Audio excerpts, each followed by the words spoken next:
కానీ కిరణ్ నీ మాటలు నమ్మడం లేదు కదా. నిన్ను నమ్మకపోవడం, మమ్మల్ని నమ్మడమే ఈ ఆటల్లో మజా. లేదప్పా, నా దేవత ఎక్కడుందో చెప్పింది నంజుండే. వాడు చాలా కంత్రి నా కొడుకు. ఇంతకీ ఆ శ్వేత ఏం చేస్తుంది? ఎక్కడుంది? మొగుడుతో పుట్టింటికి వెళ్ళిందిగా.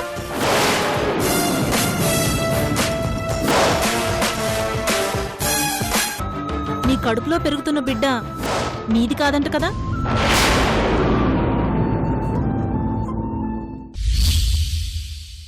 హెల్త్ విషయంలో చాలా జాగ్రత్తలు తీసుకోవాలి. వచ్చినప్పటి నుంచి చూస్తున్నాను, ఫ్రూట్స్ తినట్లేదు, పాలు తాగట్లేదు, ఏది సరిగ్గా ముట్టుకోవట్లేదు. ఇలా అయితే ఎలా చెప్పు?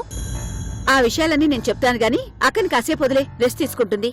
అక్క, నీకోసం పాయసం తీసుకొస్తాను.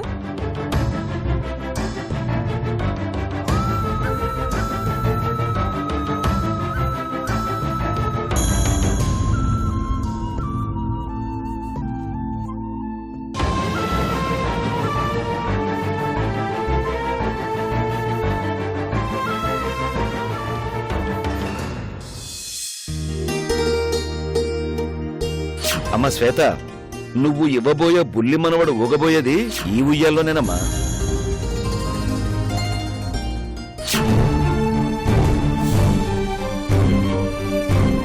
నీ కొడుక్కి వెండి మొల్తాడమ్మా.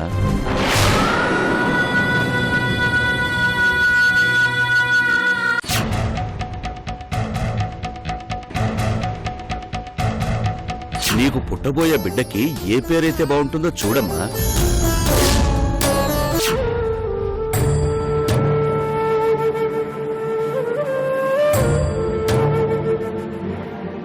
అంత మంచి మనుషుల్ని మోసం చేయడం ధర్మం కాదు.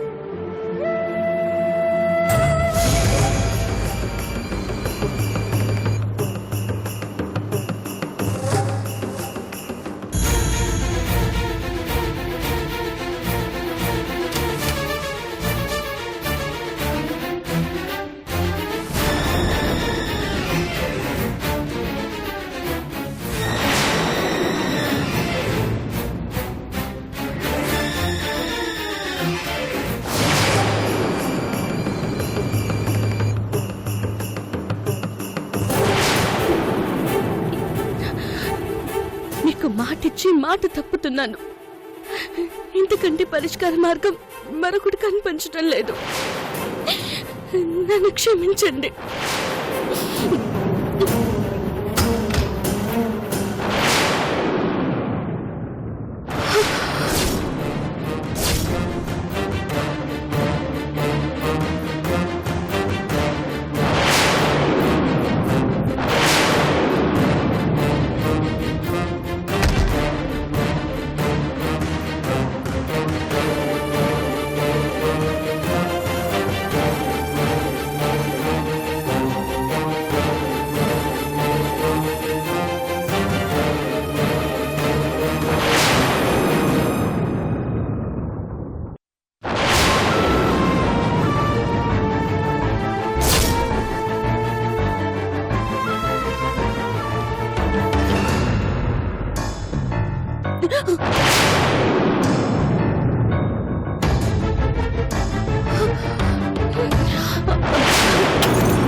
ఏం చేస్తున్నారు? నువ్వేం చేస్తున్నావో నేను అదే చేస్తున్నా. ఎలాంటి అఘాయిత్యం చేయనని నాకు ప్రమాణం చేశావు, మర్చిపోయావు. ఇచ్చిన మాట కంటే చేసిన మోసమే నన్ను వెంటాడుతుందండి. నా మీద ప్రమాణం చేసి ఆ మాట తప్పడం అంటే నేను చచ్చిపోయినట్టే. ఏమండి? అంతే కదా శ్వేత. శ్వేత, నువ్వు చనిపోయాక నేను బ్రతుకుంటానని ఎలా అనుకున్నావు శ్వేత? నీ చావుకి నా చావుకి మధ్య దూరం ఎంతో తెలుసా? నువ్వు లేవు అన్న నిజం తెలిసేంత మాత్రమే. నిజం తెలిసిన మరుక్షణమే నీ భర్త కూడా చనిపోతాడు. అలా మాట్లాడకండి. నేను చెప్పింది అక్షరాల జరుగుతుంది శ్వేత. బిడ్డను చంపుకుంటే నేను చచ్చిపోతాను. చంపుకోకపోతే కుటుంబ గౌరవాన్ని, ప్రతిష్టను చంపిన దాన్ని అవుతాను. అందుకే నేను చావడమే పరిష్కారం. సమస్య అయినా చావు అయినా నేను నీకు తోడుస్తాను శ్వేత. నేను చేసిన తప్పుకి మీకెందుకండి శిక్ష? శ్వేత, నువ్వు నాలో సగభాగం. ఏదైనా ఇద్దరికి సమానం. దయచేసి నన్ను అర్థం చేసుకోండి. అర్థం చేసుకున్నాను శ్వేత. అందుకే నీ నిర్ణయమే నా నిర్ణయం. చూడండి, నాకు పుట్టబోయే బిడ్డ తన వారసత్వం అని, తన రక్త సంబంధం అని మావయ్య అనుకుంటున్నారు. కాదని తెలిస్తే తట్టుకోలేరు. బిడ్డ పుట్టక ముందే ఎన్నో ఆశలతో ఏవో చేస్తున్నారు. రేపు బిడ్డ పుట్టాక బారసాలంటారు, ఉయ్యాల ఫంక్షన్ అంటారు, అన్నప్రాసన అంటారు. 10 మందిని పిలిచి పండగలా జరుపుకుంటారు.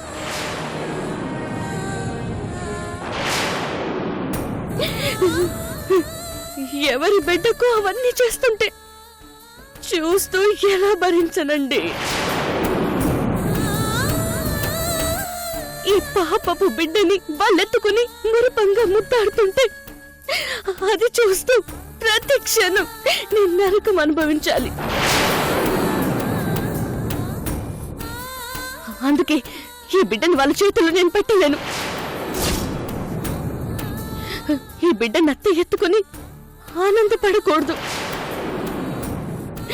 బావ ఎత్తుకుని మురిసిపోకూడదు,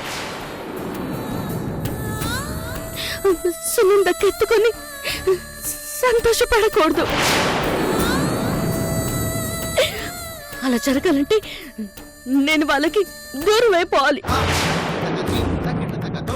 లేదా దూరంగా వెళ్ళిపోవాలి. అదేలా కుదురుతుంది శ్వేత? కుదరదు, కుదరదు. ఎందుకంటే అందరి దృష్టిలో నేను మంచిదాన్ని.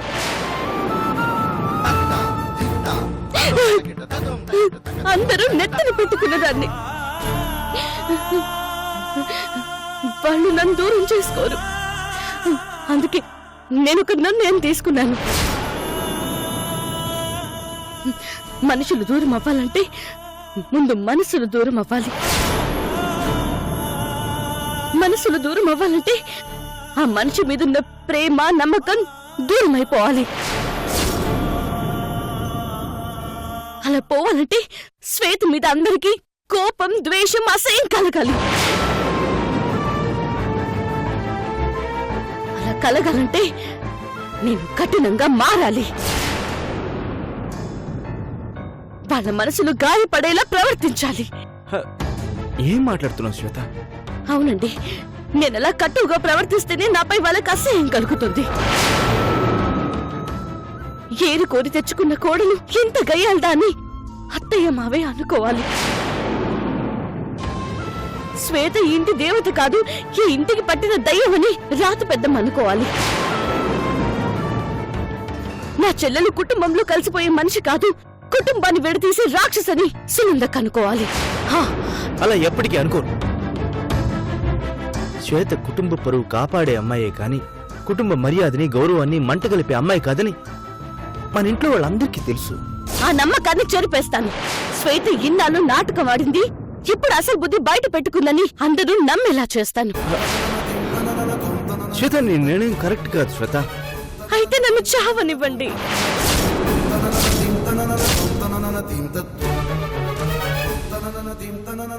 నా సమస్యకి పరిష్కారం 1 చావడం, 2 దూరంగా వెళ్ళిపోవడం.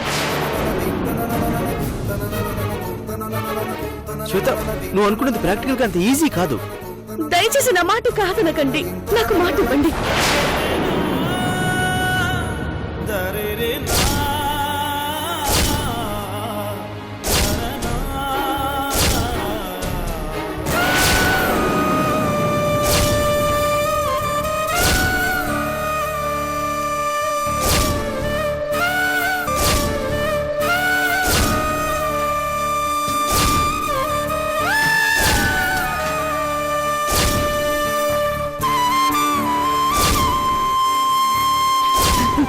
నేను బతుకుండాలంటే నేను మాట ఇవ్వాలి.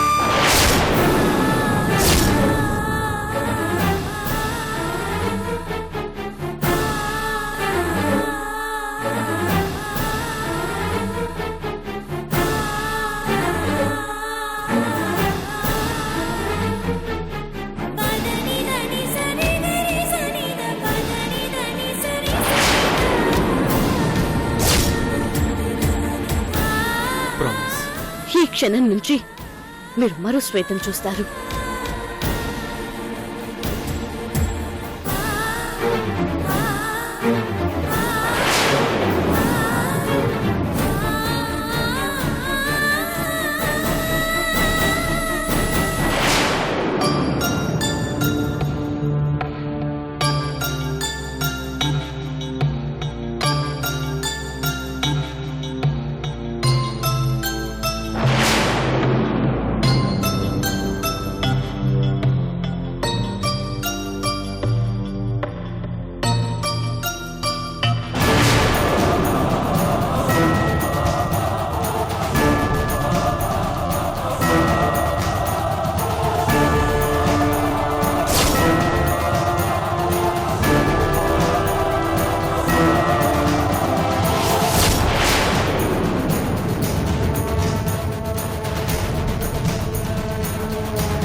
ఎవరితో మాట్లాడుతున్నాడు?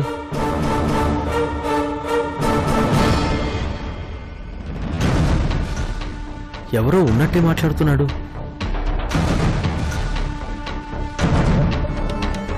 మై గాడ్, అంటే సెకండ్ స్టేజ్లోకి ఎంటర్ అయిపోయాడు.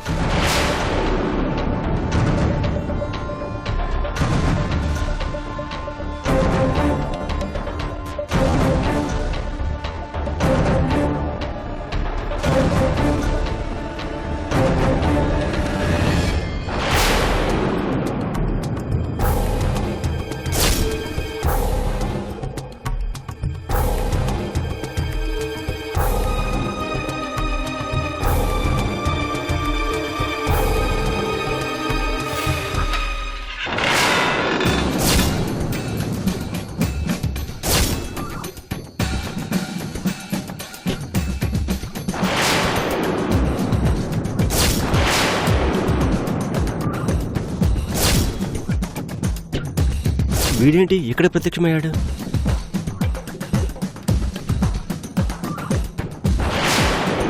హలో మిస్టర్,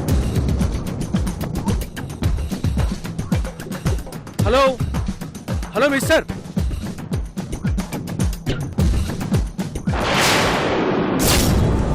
ఓ, వీడు బైపోలర్ డిజార్డర్లో ఉన్నాడు కదా. Hello mister Kiran, hello Kiran.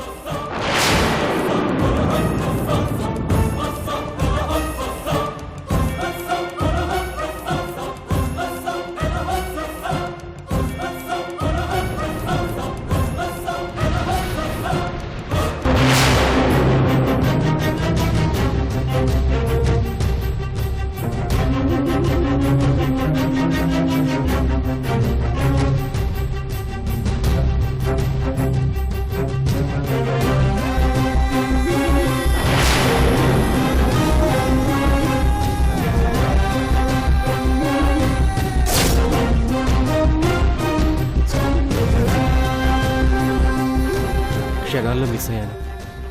లేకపోతే వీడికి దొరికిపోయి ఉండేవాడిని. వీడు భ్రమలో మాట్లాడుకుంటూ వెళ్తూ రోడ్డును పోయే వాళ్ళందరికీ పిచ్చెక్కిస్తాడు.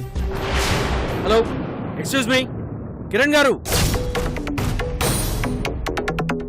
Hello,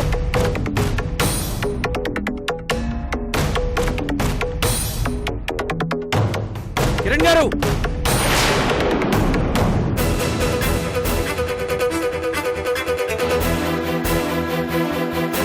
hello Vamsi.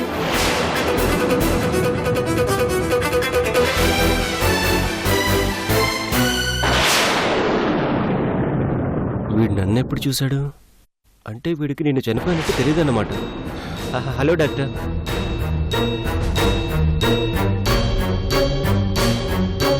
ఏంటి, మీ ఫ్రెండ్ని చూసి భయపడి హెల్మెట్ పెట్టుకున్నారా? అదే అలాంటిదేం లేదు డాక్టర్. నాకు తెలుసులేండి. ఏం తెలుసు? కొడతాడనే కదా? అవును డాక్టర్. నేను చెప్పినట్టు మీ ఫ్రెండ్ రెండో స్టేజ్లో ఉన్నాడు. బుట్టలో ఉన్న పావుని మనుషుల మధ్యలో వదిలితే ఎంత ప్రాబ్లమో, బ్రెయిన్ ప్రాబ్లంతో సఫర్ అయ్యే వ్యక్తిని ఇంట్లో ఉంచకుండా ఇలా బయట వదిలితే కూడా అంతే ప్రాబ్లం. నేను చెప్పిన ప్రకారం ఐ థింక్ అతనికి సరైన ట్రీట్మెంట్ జరుగుతున్నట్టు నాకు అనిపించడం లేదు. లేదు డాక్టర్, జరుగుతుంది. అతని వైఫ్ చిన్న పిల్లాన్ని చూసుకుంటున్నట్టు చూసుకుంటుంది. అలా చూసుకుంటే సరైన ట్రీట్మెంట్ జరిగితే అతను ఈ రకంగా ప్రవర్తించడే. మీకు చాలా చిన్న విషయంలో కనిపిస్తుందేమో, తను చాలా డేంజర్ కండిషన్లోకి వెళ్ళిపోయాడు. చూడండి, అలా ఒక్కడు ఎలా మాట్లాడుకుంటూ వెళ్ళిపోతున్నాడు.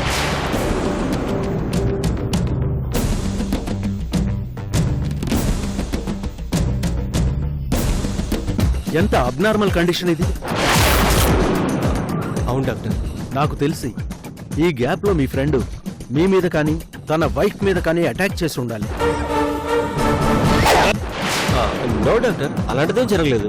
No no no, something is going wrong.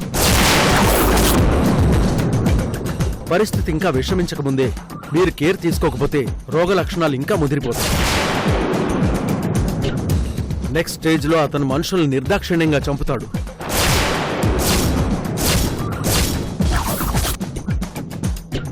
ఒక అమాయకుడు హంతకుడుగా మారతాడు. మీరే మార్చబోతున్నారు. మేము చాలా జాగ్రత్తగా చూసుకుంటున్నాం డాక్టర్. ఏం చూసుకుంటున్నారు?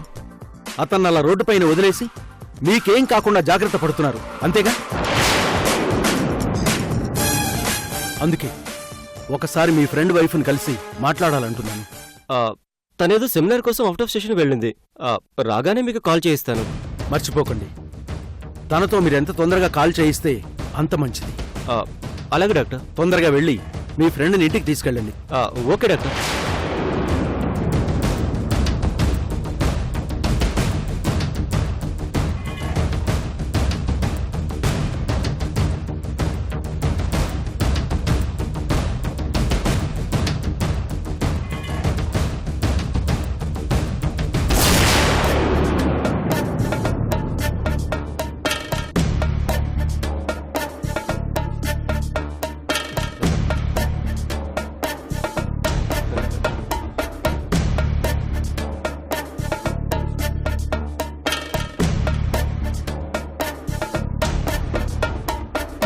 All the best, my dear friend.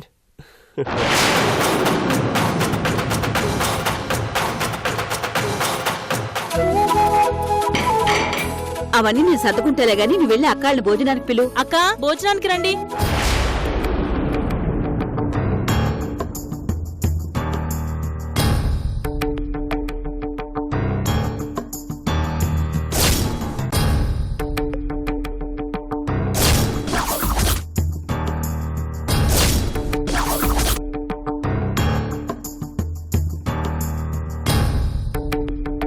ఎక్కడికక్క? మా ఇంటికి వెళ్ళిపోతున్నా. 4 రోజులు ఉందామని వచ్చి అప్పుడే వెళ్ళిపోతానంటావేంటమ్మా? లేదమ్మా, మేం వెళ్ళిపోవాలి. ఏమైందక్క? పొరపాటున నేనేమైనా నీ మనసును బాధ పెట్టానా?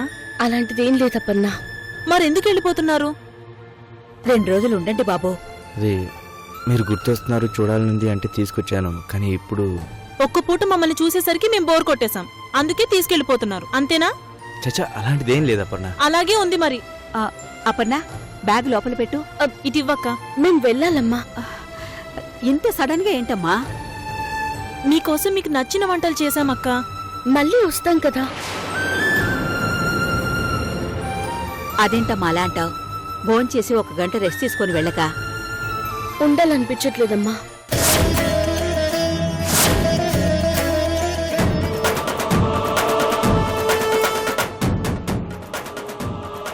ఈ ఊరేనా బాసు? భోంచేసి వెళ్ళిపోదాం శ్వేత. మన కోసం కష్టపడి వంటలన్నీ చేశారు, తినకపోతే బాధపడతారు.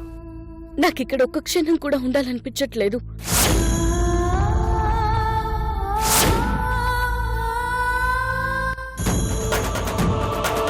ఈ ఊరంతా పిచ్చోళ్ళ తిరిగాను. నా ఎదురుగానే నా దేవత తిరుగుతుందని గుర్తించలేకపోయాను. నాకొచ్చినప్పుడు ధైర్యం సరిపోలేదు, ఇప్పుడు ధైర్యం వచ్చింది, అందుకే వెళ్ళిపోతున్నాను. ధైర్యం రావడం ఏంటి? నువ్వేం మాట్లాడుతున్నావో అర్థం కావడం లేదు. నేను వెంటనే నా అత్తారింటికి వెళ్ళిపోవాలి, అంతే.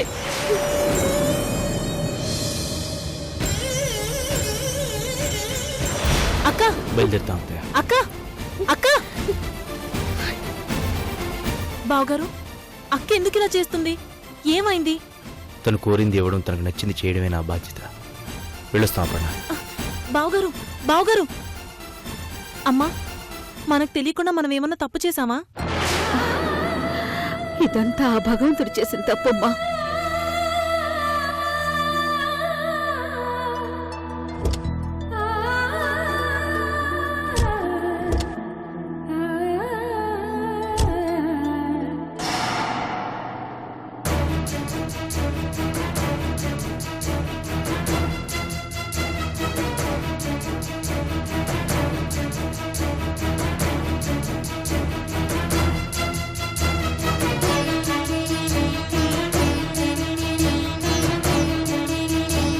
వెళ్ళొస్తాం. నన్ను బాధ పెట్టి వెళ్ళిపోతున్నారు. మీతో నేను మాట్లాడను.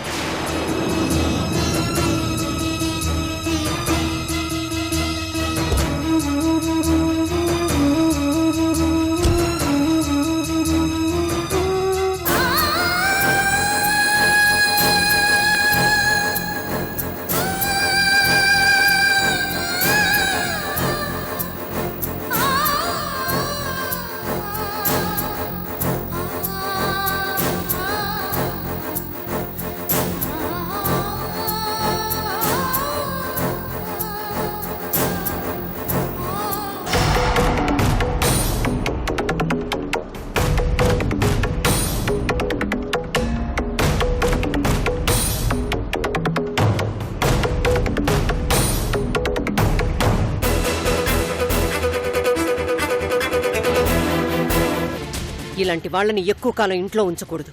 నా మాట విని బయటికి పంపించేయండి.